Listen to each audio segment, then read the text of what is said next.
एक ही रात में शिव गीता की यह 5 शिक्षाएं व्यक्ति का जीवन बदल देती हैं। एक शिक्षा दूसरी शिक्षा का आधार है, इसलिए वीडियो अंत तक देखना अनिवार्य है। आपका जीवन अवश्य रूपेण परिवर्तित हो जाएगा। दर्शकों, पहली शिक्षा ने हमारे भ्रम को दूर किया कि जब हमें मुक्ति प्राप्त होती है तो हमें कोई लोक प्राप्त होता है। जिस प्रकार शिवलोक, वैकुंठ, साकेत इत्यादि इत्यादि लोक हमें प्राप्त होते हैं। वर्तमान में यह प्रचार प्रसार हो रहा है कि जब हम मुक्ति प्राप्त कर लेते हैं तो हमें वैकुंठ प्राप्त होता है, वहां हमें भगवान की सेवा करने का मौका प्राप्त होता है। यह दुष्प्रचार है। शिव गीता ने इसका खंडन किया, कहा कि वैकुंठ, कैलाश जो दिव्य लोक है ना, ऐसे मोक्ष का कोई लोक नहीं होता है। मोक्ष क्या होता है? मोक्ष हमारी अज्ञान ग्रंथि का नष्ट हो जाना। अज्ञान ग्रंथि क्या? कि मैं यह शरीर हूं, वर्तमान में मैं जो हूं वही मैं हूं। तो वर्तमान में हम सब क्या हैं? आप क्या हैं? यह शरीर। तो हमने अपना स्वरूप इसी को समझ रखा है। लेकिन शिव गीता में कहा गया कि जब हमारी यह अज्ञान ग्रंथि नष्ट हो जाती है कि मैं तो चेतन स्वरूप हूं, मैं तो शिव स्वरूप हूं, तो वह मुक्त हो जाता है। ये पहली शिक्षा शिव गीता की। दूसरी शिक्षा कि जब यह ज्ञान प्राप्त हो जाता है ना कि मैं तो चेतन हूं, मैं तो आत्मा हूं, मैं तो शिव ही हूं, तो इतना जान लेने के बाद व्यक्ति मुक्ति प्राप्त कर लेता है।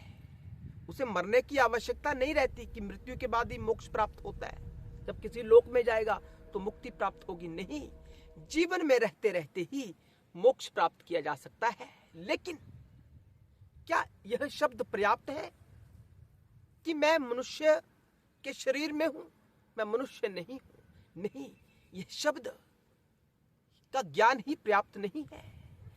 इसे आत्मसात करना, इस ज्ञान के साथ जीवन जीना, यह बड़ा महत्वपूर्ण हो जाता है।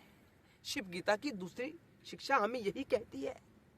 तीसरी शिक्षा कि जो जीवन मुक्त पुरुष होता है ना, जिसने जीते जी मुक्ति को प्राप्त कर लिया, उसे किसी तीर्थ में जाने की आवश्यकता नहीं है। उसकी मृत्यु काशी में हो ऐसा अनिवार्य नहीं है, उसकी मृत्यु किसी अन्य धाम में हो ऐसा भी अनिवार्य नहीं है।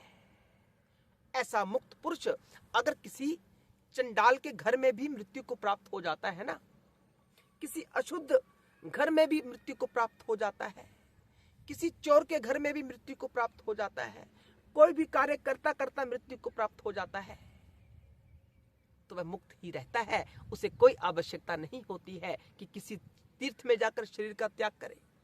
वो तो हमेशा मुक्त रहता है। वो अपने ज्ञान के बल पर ही मुक्ति को प्राप्त कर लेता है। उसे कहीं जाने की आवश्यकता नहीं होती है, शर्त कि आपकी अज्ञान ग्रंथि नष्ट हो जाए। दर्शकों, जो चौथी महत्वपूर्ण जो आधार है पांचवी का, कि जो जीवन मुक्त पुरुष होता है ना, जिसने इस ज्ञान के साथ अपना जीवन जीना आरंभ कर दिया कि मैं तो मात्र चेतना हूं, साक्षी भाव के साथ जीना आरंभ कर दिया। संसार की गतिविधि के ऊपर कोई उसका दिखावा नहीं है। वो नहीं दिखाना चाहता कि मैं संसारी हूं, केवल वो इसी भाव में स्थित रहता है, मैं तो चेतन स्वरूप हूं, मैं तो शिव स्वरूप हूं। दर्शकों, ऐसे सब मनुष्यों का प्रारब्ध नष्ट हो जाता है। क्यों नष्ट हुआ? ये गहरी विधि है। जो यहां तक वीडियो देख रहा है ना, उसे ही यह ज्ञान प्राप्त होगा कि मैं चेतन स्वरूप हूं। इसका अर्थ क्या हुआ?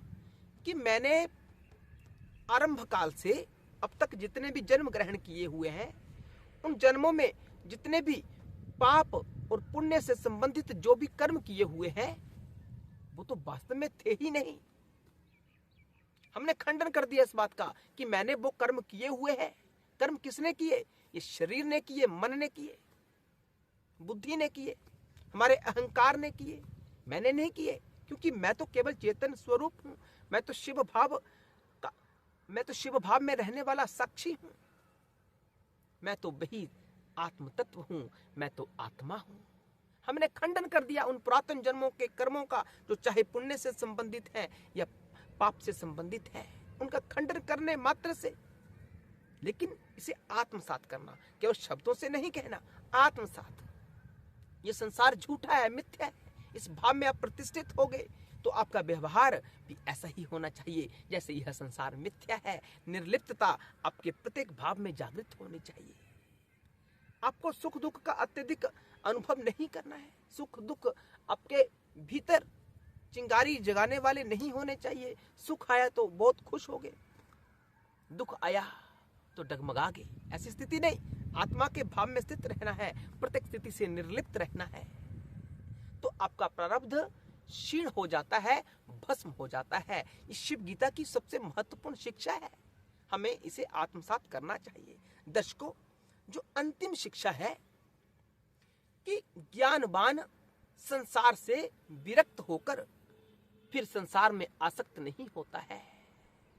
जब एक बार हमें ज्ञान की प्राप्ति हो गई कि जो चल रहा है ना संसार में, ये सारा मिथ्या है, इसका वास्तव में कोई अस्तित्व नहीं है, ये मेरे साथ एक खेल खेला गया है महेश्वर के द्वारा, तो वह संसार से विरक्त हो जाता है। संसार के किसी क्रियाकलाप में वो हस्तक्षेप नहीं करता है। वो अनिवार्य नहीं समझता कि मैं इस विषय के ऊपर बोलूं, कोई घटना घटित हो रही है, मेरा वहां बोलना अनिवार्य है। वो ऐसा समझता है कि मेरा वहां अनिवार्य नहीं है। वो निर्लिप्त रहता है। रहेगा तो संसार में, संसार को छोड़कर थोड़ा नहीं चला जाएगा कि चलो जंगल चले, नहीं, रहना संसार में है लेकिन निर्लिप्त होकर। अब संसार से भागकर जंगल चले गए, इसका अर्थ क्या हुआ कि जो संसारिक स्थितियां हैं उनसे आप डगमगा गए। डगमगाना नहीं है, रहना उसी में है, लेकिन अपने साक्षी भाव को जागृत करके, अपने आत्म भाव को जागृत करके रहना संसार में ही है। ऐसा जो पुरुष होता है वो विरक्त हो जाता है, क्योंकि संसार में उसकी कोई आसक्ति नहीं रह जाती। वो किसी भी विषय को नहीं भोगना चाहता, जो प्राप्त हो रहा है उसी से जीवन यापन कर लेता है, तो वो हमेशा मुक्त ही रहता है। ऐसा नहीं है कि एक बार उस ज्ञान के लिए उपलब्ध हो गया और वो पुनः इस चक्र में फंस सकता है, नहीं। मुक्त जो व्यक्ति होता है उसकी अज्ञान ग्रंथि नष्ट हो जाती है। जब नष्ट हो गई तो उसे विरक्ति भाव प्राप्त हो गया, तो संसार से किसी क्रियाकलाप में लिप्त ही नहीं होगा। तो इस स्थिति को प्राप्त करने के लिए हमें अभ्यास रहना चाहिए। दर्शकों, शिव गीता के ये 5 शिक्षाएं आपका जीवन बदलेंगी, लेकिन अगर आप उस जीवन में, अपने जीवन में इन शिक्षाओं को धारण करेंगे। सुनने से बात नहीं बनती है, उसे धारण करने से बात बनती है कि यह सारा संसार तो माया का ढांचा है। हमें इसको समझकर, इसे लांघकर शिव तक जाना है, अपने सच्चे स्वरूप में प्रतिष्ठित होना है। यही हमारा उद्देश्य होना चाहिए। हर हर महादेव।